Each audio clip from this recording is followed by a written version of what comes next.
Item ಯಾವುದೇ ಇರಲಿ try ಮಾಡಿ ಆಚಿ ಚಿಕನ್ ಮಸಾಲಾ. ಮಂಗಳೂರಲ್ಲೂ ಕೂಡ ಚಂದ್ರಗ್ರಹಣದ ಎಫೆಕ್ಟ್ ಇದೆಯಾ? ದೇವಸ್ಥಾನಗಳಲ್ಲಿ ಪೂಜೆ ಪುನಸ್ಕಾರಗಳಾಗುತ್ತಾ? ಭಕ್ತಾದಿಗಳು ಹೋಗಬಹುದಾ? ಸಮಯದ ಬದಲಾವಣೆ ಏನು ಅಂತ ಪ್ರಶ್ನೆ ಮಾಡಿದ್ರೆ ಆ ಕುರಿತ ಡೀಟೇಲ್ಸ್ ಇದು. ದಕ್ಷಿಣ ಕನ್ನಡ ಜಿಲ್ಲೆಯ ಪ್ರಮುಖ ದೇಗುಲಗಳು ಕ್ಲೋಸ್ ಆಗಿರುತ್ತಂತೆ ಚಂದ್ರಗ್ರಹಣದ ಪ್ರಯುಕ್ತ.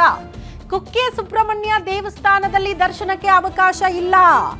ನಾಗ ದೋಷಕ್ಕೆ ಪರಿಹಾರ ಪಡೆದುಕೊಳ್ಳೋದಕ್ಕೆ ಭಕ್ತಾದಿಗಳು ಹೋಗ್ತೀರಿ, ಬಟ್ ಇವತ್ತು ಚಂದ್ರಗ್ರಹಣದ ಪ್ರಯುಕ್ತ ಅವಕಾಶ ಇಲ್ಲ.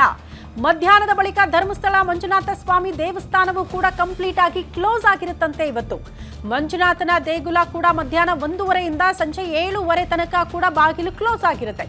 ಕದ್ರಿ ಮಂಜುನಾಥ ದೇವಾಲಯ ಬೆಳಿಗ್ಗೆ 11 ಗಂಟೆಯಿಂದ ಸಂಜೆ 7:15 ತನಕ ಕೂಡ ದೇಗುಲ ಬಾಗಿಲು ಕ್ಲೋಸ್. ಉಡುಪಿ ಶ್ರೀ ಕೃಷ್ಣ ಮಠದಲ್ಲೂ ಕೂಡ ಗ್ರಹಣದ ಅವಧಿಯಲ್ಲಿ ಅವಕಾಶ ಇಲ್ಲ. ಕುದ್ರೋಳಿ ಗೋಕರ್ಣನಾಥ ದೇಗುಲ ಮಧ್ಯಾಹ್ನ 1 ಗಂಟೆಯಿಂದ ಸಂಜೆ 7 ಗಂಟೆ ತನಕ ಕ್ಲೋಸ್. ಹಾಗಾಗಿ ದಕ್ಷಿಣ ಕನ್ನಡ ಜಿಲ್ಲೆಯ ಭಾಗದಲ್ಲಿ ಬರುವಂತಹ ಹಲವು ದೇವಸ್ಥಾನಗಳು ಚಂದ್ರಗ್ರಹಣದ ಪ್ರಯುಕ್ತ ಭಕ್ತಾದಿಗಳಿಗೆ ದೇವರ ದರ್ಶನಕ್ಕೆ ಅವಕಾಶ ಮಾಡಿಕೊಡ್ತಾ ಇಲ್ಲ. ಬಹುತೇಕ ಮಧ್ಯಾಹ್ನದ ಹೊತ್ತಿಗೆ ಎಲ್ಲಾ ಕಡೆ ಕೂಡ ದೇಗುಲಗಳನ್ನ ಕ್ಲೋಸ್ ಮಾಡೋದಕ್ಕೆ ನಿರ್ಧಾರ ಮಾಡಿದ್ದಾರೆ ಅನ್ನೋದ್ರ ಬಗ್ಗೆ ಡೀಟೇಲ್ ಸಿಗ್ತಾ ಇದೆ.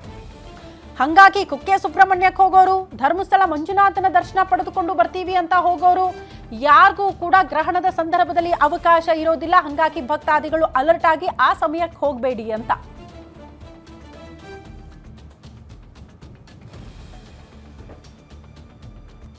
ಇನ್ನು ಕದ್ರಿ ಮಂಜುನಾಥ ದೇವಸ್ಥಾನದಲ್ಲಿ ಹೆಂಗ್ ಬದಲಾವಣೆಗಳಾಗಿದೆ, ಗ್ರಹಣದ ಸಂದರ್ಭದಲ್ಲಿ ಹೆಂಗಿರುತ್ತೆ ಅಲ್ಲಿನ ಆಚರಣೆಗಳು, ಆ ಕುರಿತು ನಮ್ಮ ಪ್ರತಿನಿಧಿ ಒಂದು ಪ್ರತ್ಯಕ್ಷ ವರದಿ ಕೊಟ್ಟಿದ್ದಾರೆ, ನೋಡ್ಕೊಂಡು ಬರೋಣ.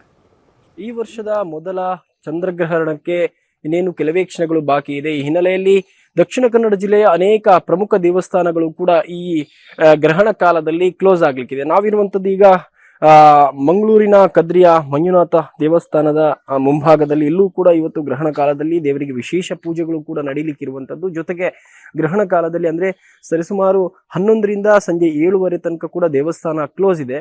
ಆ ಬಳಿಕ ಮತ್ತೆ ಶುದ್ಧ ಕಲಶ ಅಥವಾ ಶುದ್ಧೀಕರಣ ಆದ್ಮೇಲೆ ದೇವಸ್ಥಾನ ಓಪನ್ ಆಗುತ್ತೆ ಮತ್ತು ದರ್ಶನಕ್ಕೆ ಅವಕಾಶಗಳನ್ನು ಕೂಡ ಕಲ್ಪಿಸಲಾಗುತ್ತೆ. ಈ ಗ್ರಹಣ ಕಾಲದಲ್ಲಿ ದೇವಸ್ಥಾನಗಳಲ್ಲಿ ವಿಶೇಷ ಪೂಜೆಗಳನ್ನು ಕೂಡ ಏರ್ಪಡಿಸಲಾಗಿರುವಂಥದ್ದು. ಅದರ ಜೊತೆಯಾಗಿ ಸಂಜೆ ನಡೆಯುವಂತಹ ವಿಶೇಷ ಪೂಜೆಗಳೇನಿದೆ ಅದು ಇವತ್ತು ಬೆಳಿಗ್ಗೆ ನಡೆದು ಆ ಬಳಿಕ ಭಕ್ತರು ಪ್ರಸಾದವನ್ನು ಸ್ವೀಕರಿಸಿ ಆ ಬಳಿಕ 11 ಗಂಟೆ ನಂತರ ಯಾವುದೇ ಪ್ರಸಾದಗಳು ಕೂಡ ದೇವಸ್ಥಾನದಲ್ಲಿ ಇವತ್ತು ನೀಡುವುದಿಲ್ಲ. ಆ ಬಳಿಕ 7 ಗಂಟೆ 7:30 ನಂತರ ಈ ದೇವಸ್ಥಾನ ಓಪನ್ ಆಗಿ ಅಲ್ಲಿ ಶುದ್ಧ ಕಲಶಗಳಾಗಿ ಆ ಬಳಿಕ ದೇವಸ್ಥಾನದಲ್ಲಿ ದೇವರ ನಿತ್ಯ ಪೂಜೆಗಳು ಕೂಡ ನಡೀಲಿಕ್ಕಿರುವಂಥದ್ದು. ಈ ಹಿನ್ನೆಲೆಯಲ್ಲಿ ದೇವಸ್ಥಾನಗಳಲ್ಲೂ ಕೂಡ ಸಾಕಷ್ಟು ಸಂಖ್ಯೆಯಲ್ಲಿ ಭಕ್ತರು ಆಗಮಿಸಿ ಇವತ್ತು ದೇವರ ದರ್ಶನವನ್ನು ಮಾಡಿಕೊಂಡು ಗ್ರಹಣ ಕಾಲದಲ್ಲಿ ಯಾವುದೇ ದೋಷಗಳು ಬರದ ಹಾಗೆ ವಿಶೇಷ ಪೂಜೆಗಳನ್ನು ಕೂಡ ಮಾಡ್ತಾ ಇರುವಂಥದ್ದು.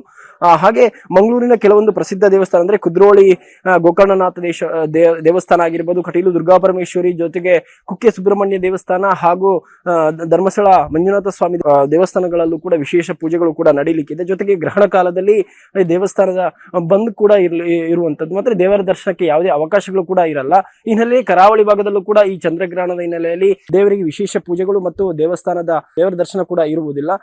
ಈಗ ಕದ್ರಿ ದೇವಸ್ಥಾನದಲ್ಲೂ ಕೂಡ 11 ಗಂಟೆಯಿಂದ ಸರಿಸುಮಾರು ಸಂಜೆ 7:30 ತನಕ ದೇವಸ್ಥಾನ ಬಂದಿರ್ಲಿಕ್ಕಿದೆ ಮತ್ತು ಯಾವುದೇ ಪ್ರಸಾದ ದೇವರ ದರ್ಶನಕ್ಕೂ ಕೂಡ ಅವಕಾಶ ಇರುವುದಿಲ್ಲ. ಹೀಗೆ ಅನೇಕ ಕರಾವಳಿ ಭಾಗದ ಅನೇಕ ದೇವಸ್ಥಾನ ಅಂದ್ರೆ ಉಡುಪಿ ಸೇರಿದಂತೆ ಕೊಲ್ಲೂರು ಮೂಕಾಂಬಿಕೆ ದೇವಸ್ಥಾನ ಆಗಿರ್ಬೋದು, ಉಡುಪಿ ಶ್ರೀಕೃಷ್ಣ ಮಠ, ಜೊತೆಗೆ ಕಟೀಲು ದುರ್ಗಾಪರಮೇಶ್ವರಿ ಮತ್ತು ಕುಕ್ಕೆ ಸುಬ್ರಹ್ಮಣ್ಯ ದೇವಸ್ಥಾನ, ಧರ್ಮಸ್ಥಳ ಮಂಜುನಾಥ ಸ್ವಾಮಿ ದೇವಸ್ಥಾನದಲ್ಲೂ ಕೂಡ ಗ್ರಹಣ ಕಾಲದಲ್ಲಿ ವಿಶೇಷ ಸೇವೆ ಪೂಜೆಗಳು ಮತ್ತು ದೇವಸ್ಥಾನದ ಆಡಳಿತ ಮಂಡಳಿಯಿಂದ ಈಗಾಗಲೇ ಸೂಚನೆಯನ್ನು ಕೂಡ ನೀಡಿದ್ದಾರೆ. ಜೊತೆಗೆ ಈ ಕಾಲದಲ್ಲಿ ಅಂದ್ರೆ ಗ್ರಹಣ ಕಾಲದಲ್ಲಿ ದೇವರ ದರ್ಶನಕ್ಕೆ ಅವಕಾಶ ಇರಲ್ಲ ಅಂತ ಹೇಳುವಂತಹ ಮಾಹಿತಿಗಳನ್ನು ಕೂಡ ತಿಳಿಸಿರುವಂತದ್ದು. ಕ್ಯಾಮರಾ ಪರ್ಸನ್ ರಮಾನಂದ್ ಬೆಳಾಲ್ ಜೊತೆ ಆದಿತ್ಯ ದಂಡೋಲೆ, ಗ್ಯಾರಂಟಿ ನ್ಯೂಸ್, ಮಂಗಳೂರು. ನಿಮ್ಮೂರಿನಿಂದ ವಿಶ್ವ ಮಟ್ಟದವರೆಗೆ ರಾಜಕೀಯ, ಸಿನಿಮಾ, ಸ್ಪೋರ್ಟ್ಸ್ ಯಾವ ಸುದ್ದಿಯೂ ಮಿಸ್ ಆಗಲ್ಲ. ಬರೀ ಸುದ್ದಿಯಷ್ಟೇ ಅಲ್ಲ, ಜೊತೆಯಲ್ಲೇ ಇರುತ್ತೆ ವಿಶ್ಲೇಷಣೆ. ಗ್ಯಾರಂಟಿ ನ್ಯೂಸ್ ನ ಸಬ್ಸ್ಕ್ರೈಬ್ ಮಾಡಿ, ಫಾಲೋ ಮಾಡಿ, ಕ್ಷಣ ಕ್ಷಣದ ಅಪ್ಡೇಟ್ಸ್ ಪಡೆಯಿರಿ.